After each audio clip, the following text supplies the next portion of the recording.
Everyone. तो आज हम लोग इस वीडियो पे क्लास 8 की चैप्टर 7 एवरीडे हीरोज़ के बारे में देखेंगे। वो चैप्टर पढ़ेंगे। क्या है ये स्टोरी? बेसिकली ये उन लोगों के बारे में है जो एक्चुअल में आम आदमी हैं, पर इनके जो काम होते हैं बहुत ख़ास होते हैं और एक्चुअल लाइफ में यही हीरो का रोल निभाते हैं। ठीक है, तो चलिए स्टार्ट करते हैं।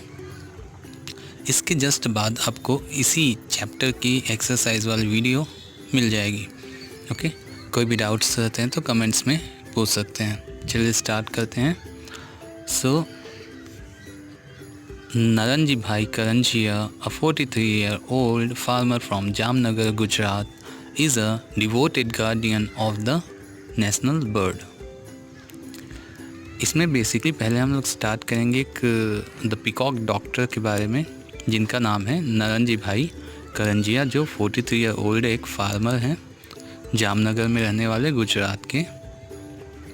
और वो पूरी तरीके से डिवोटेड हैं। डिवोटेड मतलब समर्पित हैं किसके लिए? नेशनल बर्ड के लिए, यानी पिकॉक, मोर के लिए। Okay, if he learn that peacock within 200 kilometres of his village is ill or injured, he rushed to the bird on his motorcycle with vitamin drops, medicines and bandages.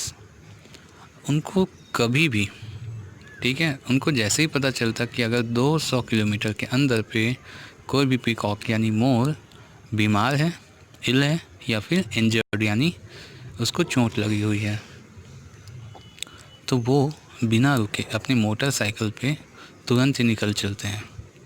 और वो अपने साथ में कुछ vitamin drops यानी उसके लिए दवाइयाँ, कुछ मेडिसिन्स भी और कुछ बैंडेज साथ में लेके चलते हैं। Okay,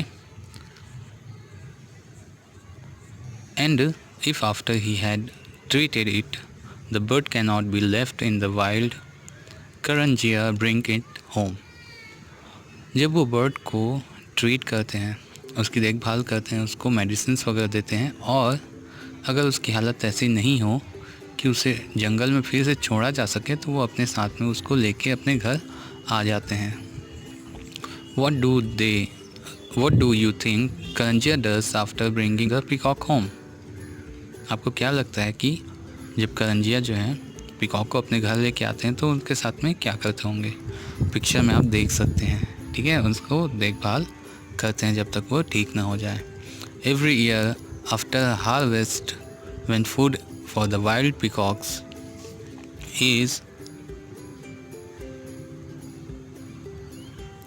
is scare, Karanjia set up center of in village where the birds are looked after and fed.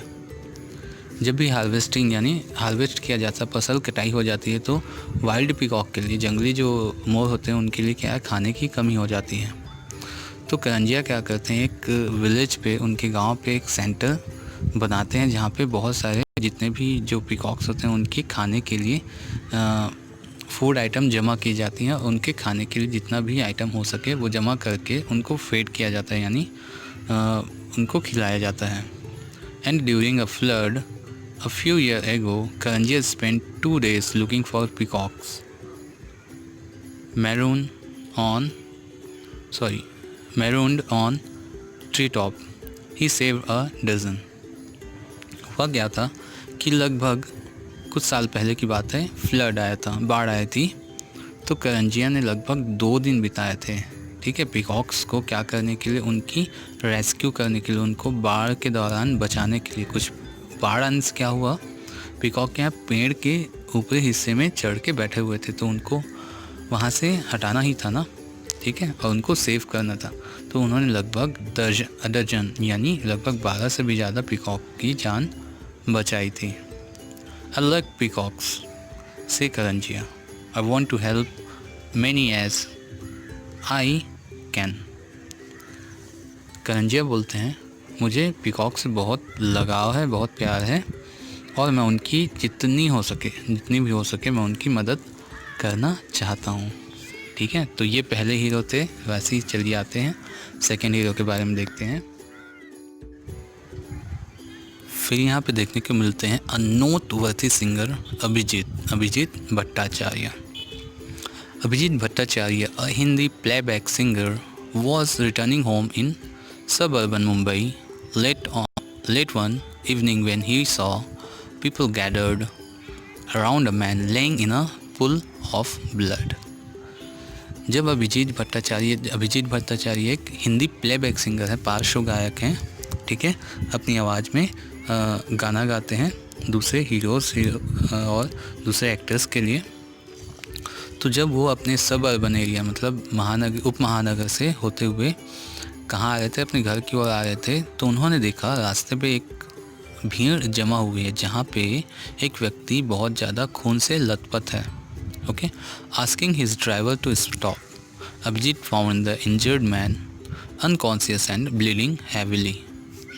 उन्होंने अपने ड्राइवर से बोला गाड़ी रोको, और जैसे उन्होंने गाड़ी रोकी उन्होंने देखा कि वो जो व्यक्ति था वो बहुत ज़्यादा इंजर्ड था, इतना कि वो अनकॉन्शियस था यानी बेहोश था, और ब्लीडिंग हैविली, और बहुत ज़्यादा उसके बॉडी से खून बह रहा था। A young, well-dressed couple in the crowd told Abhijit that their car had the man.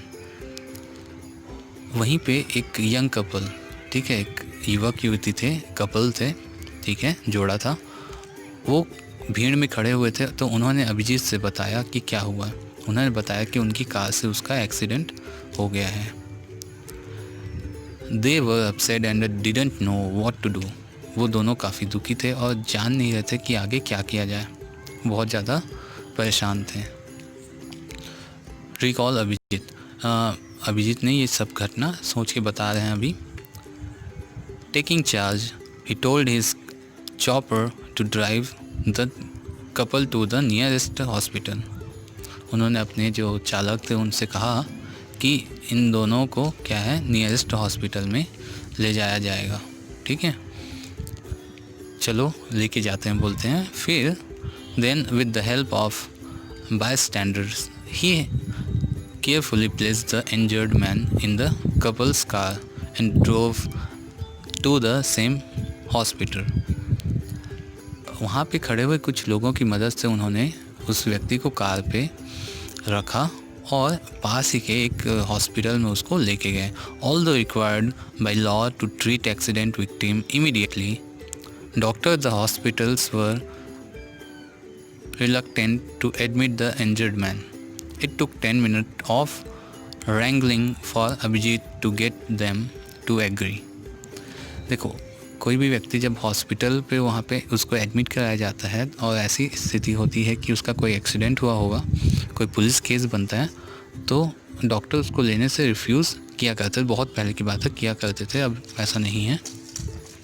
तो डॉक्टर ने उसको लेने से रिफ्यूज़ किया। तो अभिजीत ने उनके सामने बहुत ज़्यादा बातें बोली और उनसे रिक्वेस्ट किया, ठीक है, रैगलिंग किया, ठीक है, उनसे रिक्वेस्ट किया कि वो उसको एडमिट करें और पुलिस केस को फिर पुलिस को इन्फॉर्म भी साथ में किया जाएगा बोल के किया गया। तो उनको 10 मिनट कम से कम लगे कि डॉक्टर को कन्विंस करने में, ताकि वो उसको एडमिट करे, उसका ट्रीटमेंट स्टार्ट करें। ओके,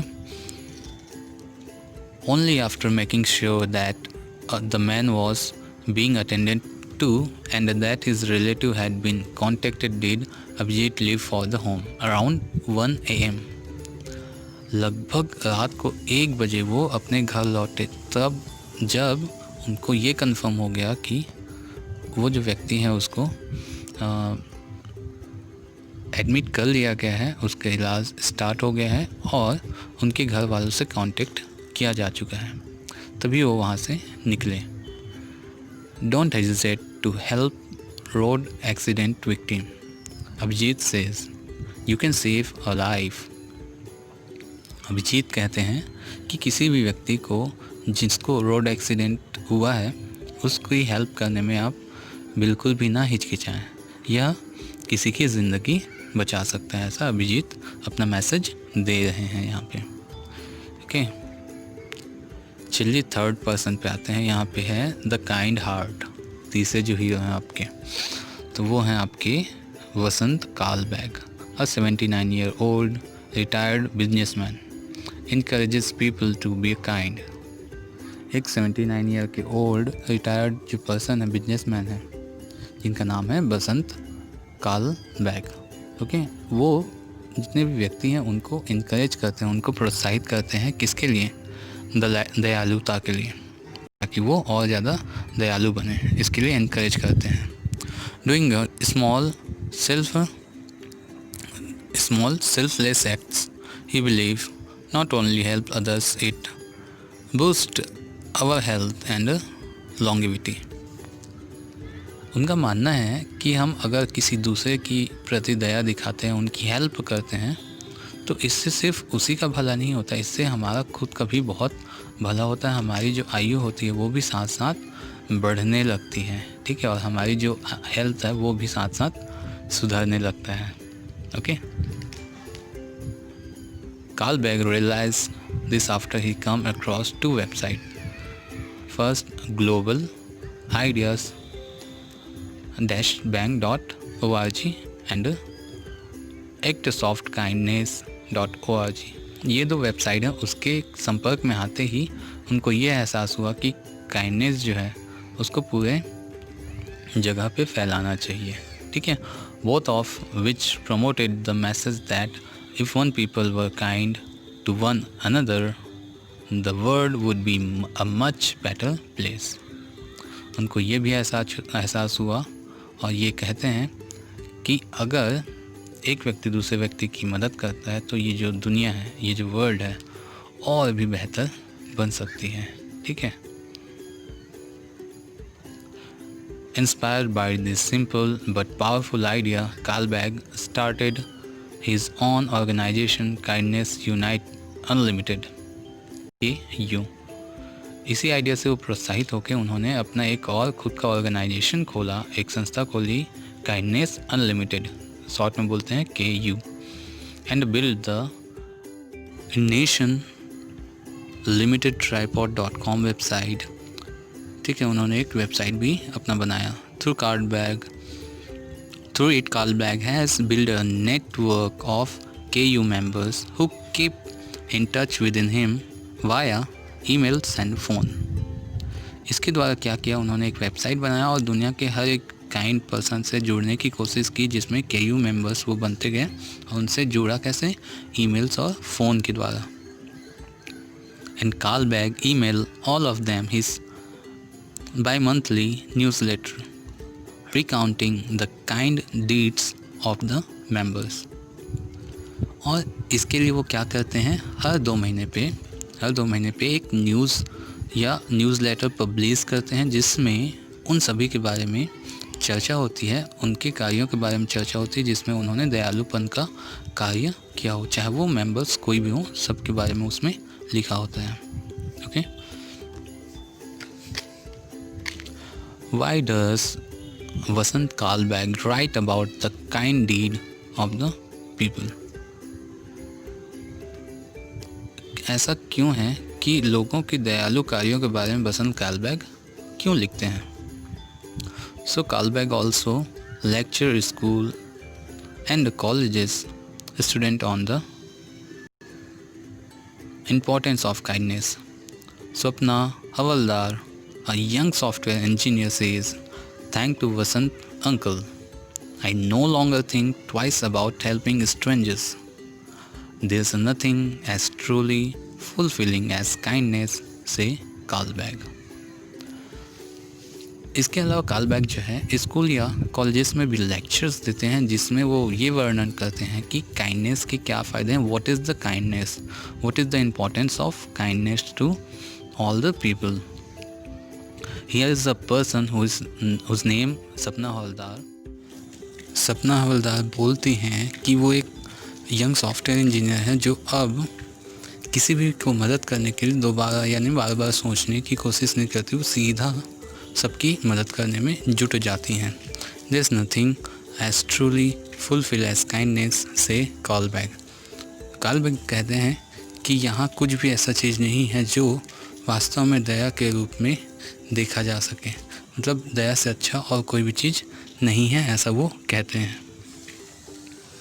आगे चलते हैं द टाइडनेस एक्सपर्ट, ठीक है। टाइडनेस मतलब स्वच्छता के expert. Okay, Rajkumar Sharma, a Mumbai businessman, always bemoaned the squalid condition of the land he lived in. The garbage bins overflowed, street lighting never worked, the lane was full of potholes. एक राजकुमार शर्मा नाम के जो व्यक्ति हैं वो एक businessman थे, वो उनको हमेशा शिकायत रहती थी, ठीक है। बिनॉम्ड मतलब, ठीक है, बिमॉन्ड मतलब शिकायत रहना, किससे, एक ख़राब कंडीशन से, स्क्विल्ड कंडीशन से, किसकी, उनके जो जहाँ पे वो रहते थे उसके लैंड की कंडीशन से, ठीक है, रास्तों की कंडीशन से। और रास्ते देखो तो वहाँ पे हमेशा गड्ढे, स्ट्रीट लाइट जो थे कभी काम नहीं करते थे, तो ये सब कंडीशन से वो क्या थे, बहुत ज़्यादा दुखी थे, ठीक है। One day Sharma learned of Mumbai municipality beautification program called Advanced Locality Management, which required all the residents of a street or colony to separate their wet and dry garbage.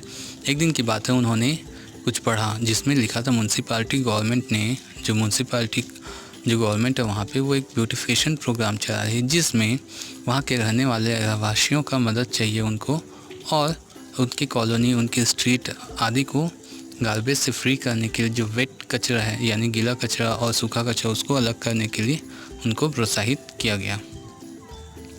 While the wet garbage was turning into the compost to grow plants, rag pickers were hired to take away the dry varieties.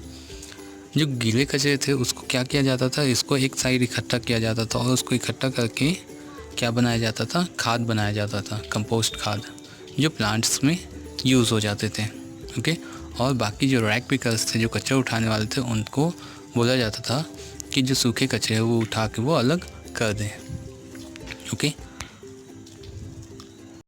In return the municipality gave priority to the streets problem. इसके द्वारा उन्होंने, जो municipality government था, उन्होंने क्या किया, priority दिया, यानी प्राथमिकता दी किसको, स्ट्रीट जो प्रॉब्लम्स है, जो गलियों के जो प्रॉब्लम्स है उसको दूर करने में। Sharma implemented the program in his street with 600 old residents.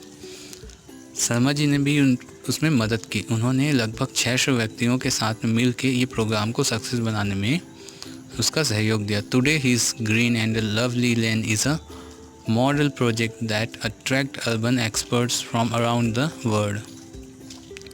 आज ऐसा कंडीशन है कि उनका जो स्ट्रीट है, उनका जो लेन है, वो इतना परफेक्ट हो गया है कि पूरे दुनिया में उसको मॉडल प्रोजेक्ट के रूप में देखा जा रहा है, क्योंकि इनका काम इतना सराहनीय था। Sharma has also helped the residents of many other areas in the city to start similar programs. Sharma ji ने और बाकी जो एरिया में रहने वाले व्यक्ति थे उनको भी मदद की और उनको भी सिखाया कि वो अपने स्ट्रीट को, अपनी कॉलोनी को कैसे क्लीन कर सकते हैं। तो इस तरीके से वो काफ़ी अच्छा काम करने में लगे थे, ओके।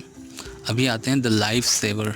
ये कौन है, अमला मैरी, जो एक 48 year old Tamil Nadu berry worker was at home cooking when she heard a deafening sound. She had run out to find that a part of the embankment on which her hut was built on had collapsed, covering the rail track below with a huge mound of mud and debris. Just when she heard a train whistle. एक बार की बात है, जो अमला Mary नाम की एक महिला है 48 ईयर की, वो एक वेदी वर्कर हैं, एक कर्मचारी हैं, ठीक है, कार्यकर्ता हैं। वो जब किचन में कुछ पका रही थी तो उन्होंने एक बहुत भयानक और बहुत जोर की आवाज़ सुनी। जैसे ही वो आवाज़ सुनती है वो दौड़ के भाग के जल्द से जल्द बाहर बरामदे की साइड भागती है और देखती है कि क्या हुआ। तो वो देखती है कि उनके पास एक रेलवे ट्रैक है जहाँ पे एक घर बना हुआ था, वो गिर के ढह चुका है और उसका जो मलबा है, उसका जो डेब्रिस है, पूरी तरीके से जो रेल ट्रैक है उसको क्या किया है, एक पहाड़ी, एक हीप की तरह से पूरा उसमें दब चुका है। जो रेलवे ट्रैक है उसको देखती है वो, ठीक है। ये देखने के बाद उसको जस्ट थोड़ी देर में एक विसल सुनाई देती है, ट्रेन की विसल सुनाई देती है, ठीक है। That meant a passenger train and had left the station 2 kilometers away. In a few minutes it would be smash into the landslide. वो जो आवाज़ सुनती है उससे ये उसको पता चल जाता है कि लगभग 2 किलोमीटर दूर जो स्टेशन है वहाँ से एक ट्रेन, अब पैसेंजर ट्रेन जिसमें बहुत सारे पैसेंजर हैं, वो निकलने के लिए तैयार है और कुछ मिनट में जहाँ पे वो मलबा गिरा हुआ है, जितना वो जो लैंडस्लाइड हुआ है वो वहाँ तक पहुँच जाएगी वो ट्रेन। What's happen next, guess. आगे क्या होगा आप खुद सोचिए, गेस कीजिए। So Amla started running on the embankment toward the train, then scrambling down a muddy pathway into the track. She continued to run. Likely she was wearing a red sari. देखो, जैसे ही उन्होंने सुना ये मलबा गिरा हुआ है तो वो जल्दी से भाग के निकली और जो रेलवे ट्रैक के बगल में, ठीक है, रास्ता जो बना रहा था उसमें भागने लगी। ठीक है, रेलवे ट्रैक के जस्ट बगल थोड़ा सा जगह होता है ना, वहाँ पे भागने लगी। और लकीली उन्होंने उस दिन लाल कलर की साड़ी पहनी हुई थी। ठीक है। She lifted its pallu and began warning it as she ran. उन्होंने क्या किया, दौड़ते भागते हुए उसका जो पल्लू होता है उसको हाथ में लिया और ऐसे फ्लैग की तरह लहराते हुए दौड़ने लगी। किसकी ओर? ट्रेन की ओर। When the engine driver saw Amla's waving a red cloth, she slowed down. जैसे ही ट्रेन ड्राइवर ने देखा अमला जो है दौड़ते भागते लाल कलर का कपड़े को लहराती हुई भाग रही है, तो ड्राइवर को अंदेशा हुआ कुछ तो गड़बड़ है, इसलिए उन्होंने ट्रेन की स्पीड को पहले ही स्लो कर दिया था। एज द ट्रेन नियर्ड हर, अमला साउटेड। जैसे ही ट्रेन अमला के पास पहुंचता है, अमला जो है ज़ोर से चिल्लाती है। लैंडस्लाइड मतलब वहाँ पे कुछ गिरा हुआ है, बहुत ज़्यादा लैंडस्लाइड हुआ है। ठीक है, मड से भर चुका है। तो ट्रेन ड्राइवर जैसे वो बोलती है तो तुरंत समझ जाता कुछ तो गड़बड़ है, रोक देना चाहिए अब। The driver applied the emergency brake and stop the train. और जैसे ही वो सुनता है, ड्राइवर ट्रेन को इमरजेंसी ब्रेक लगाता है और वहाँ पे रोक देता है। There was a curve ahead, says driver B. देखो, जब ये घटना हो जाती है तो ड्राइवर से पता चलता है कि वहाँ पे एक टर्निंग था। रेलवे स्टेशन से अक्सर निकलने के बाद थोड़ा टर्निंग मिलता है। ओके, तो जो ड्राइवर थे, कर्व होने के कारण जो सामने जो डेब्रिस था, वो वहाँ पे जो घर गिरा हुआ था, जो मलबा गिरा हुआ था, उसको देख नहीं पाया उन्होंने, ऐसा उन्होंने बताया। प्रभाकर जिनका नाम था, ठीक है, B Prabhakar. So the landslide wasn't visible. Had it not been for Amla's warning, many people would have die. अगर अमला वहाँ पे नहीं आती, उनको वार्न नहीं करती, तो बहुत सारे व्यक्ति मारे जाते हैं। I am happy I was able to prevent a tragedy. वो काफ़ी खुश है कि उन्होंने एक दुर्घटना होने से रोक लिया। किसने बोला ऐसा? सेज अमला। अमला ऐसा बोलती है। Who was giving the Kalpana Chawla award for courage and daring enterprise. इस घटना के बाद उनकी जो साहसिकता है, उनकी जो वीरता है, उनका जो कार्य है, उसके लिए उनको कल्पना चावला वीरता पुरस्कार से सम्मानित किया गया था। ओके, तो ये स्टोरी काफ़ी अच्छी और इंस्पायरिंग थी। अगर आपको अच्छा लगा हो तो लाइक कर दीजिएगा, शेयर कर दीजिएगा। जिन्होंने अभी तक सब्सक्राइब नहीं किया, सब्सक्राइब कर दीजिएगा। इसके जस्ट आने वाली बात की जो वीडियो है वो इसी के क्वेश्चन आंसर पे बेस्ड होगी। किसी भी टाइप का डाउट्स होता है कमेंट्स पे पूछ सकते हैं, और लिंक जो नीचे दिया होता है, जो डिस्क्रिप्शन है, वहाँ पे पूरे प्लेलिस्ट का लिंक दिया हुआ है, जहाँ पे आप बड़ी ही आसानी से जितने भी वीडियोज़ हैं क्लास 8 के, सभी आसानी से क्लिक करके पा सकते हैं। सो बाय बाय।